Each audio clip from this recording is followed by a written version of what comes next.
families. I am here because I want to review the expectations for the class. I do teach 1.1 and 2.1, so welcome to my Spanish class.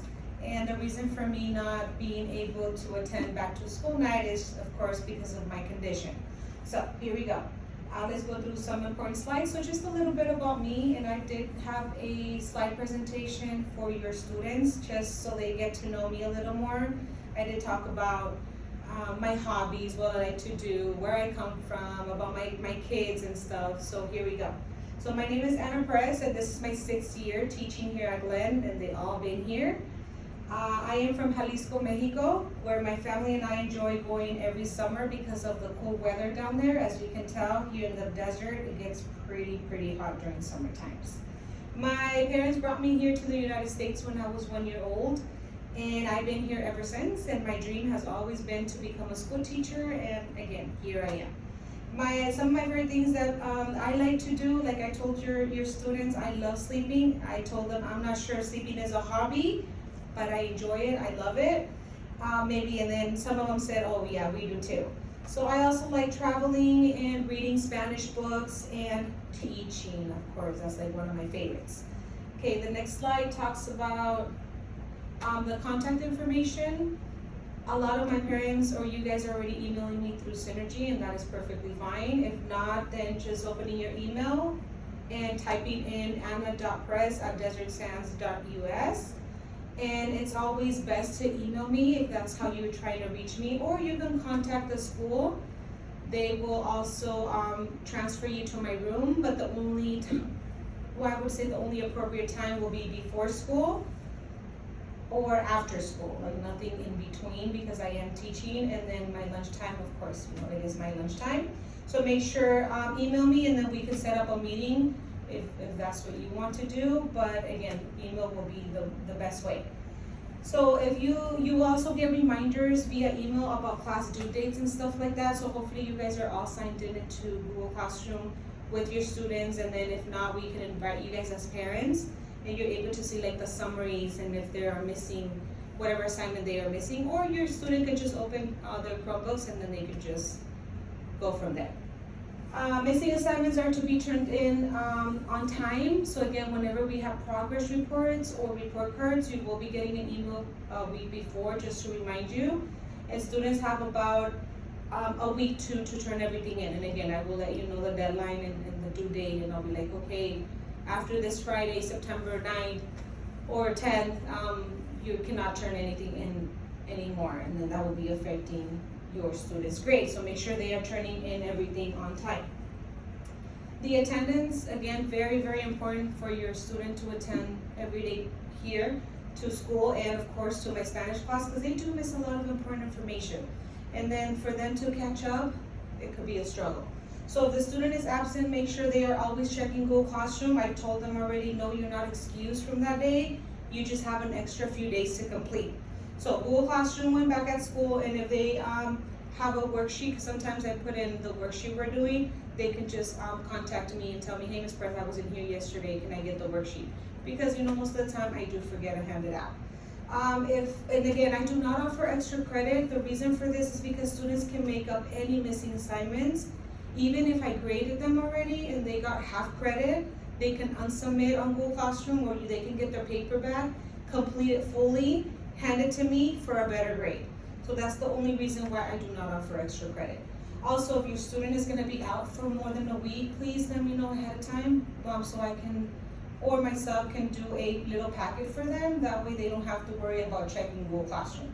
They just get the little packet, they take it home, they complete it, they return it to me, and then they get credit for the entire week. Okay, class expectations. So student will come to school prepared with their needed supplies. This includes their Spanish notebook that I am handing out today, which is September 2nd, Tuesday, day before back to school night. The class material specified on the class syllabus. They did a scavenger hunt, so they know exactly what supplies they need. I will be talking about that in a few seconds. Students are not allowed to bring toys. Again, I feel it's a distraction.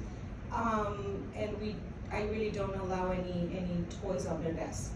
Students are expected to follow our classroom rules. They are posted up in the front on our classroom, and they're also posted on Google Classroom for them. And of course, the red Hawkway, that's very important. Okay, the supply list, just really quickly. 2-pocket folder, it could be any color as long as they're bringing one, so they can put their Spanish work in there. 1 pack of line paper, in case they don't have a fully charged Chromebook, then that's where they can do their warm-ups. General school supplies or art supplies, color pencils and crayons will do. I usually provide the scissors and the glue, but color pencils and crayons we do need in class. For today, we were coloring, or they were coloring the flags, and some of them didn't have color pencils or crayons, so then I was providing some for them. But then, you know, when there's 10 to 15 students that need them, it's kind of it kind of gets crazy up in the box. You know, they're just trying to pick their colors because they're all not sorted. So if they bring their own, you know, it's way better. Pencils and highlighters, again, pencils at the beginning of the year is no problem, but towards, you know, maybe in November, that's when pencils start becoming a problem because they forget to bring them and they lose them and they don't, you know, they don't get any more. So again, make sure they're always carrying pencils and highlighters and a charged Chromebook. I told my students I'm not letting you, or you're not allowed to charge like Chromebook in the classroom, and I'm not allowing you to go to the library to charge it because I feel that is a waste of time. So make sure if they don't want to write on paper and on paper and pencil, I suggest they should bring their Chromebooks. And I say not fully charged, you know, because by the time you get to 8th period, it's not going to be fully charged. As long as it has charge, we're good. Okay, the classroom behavior rubric, again, I went through this with your students.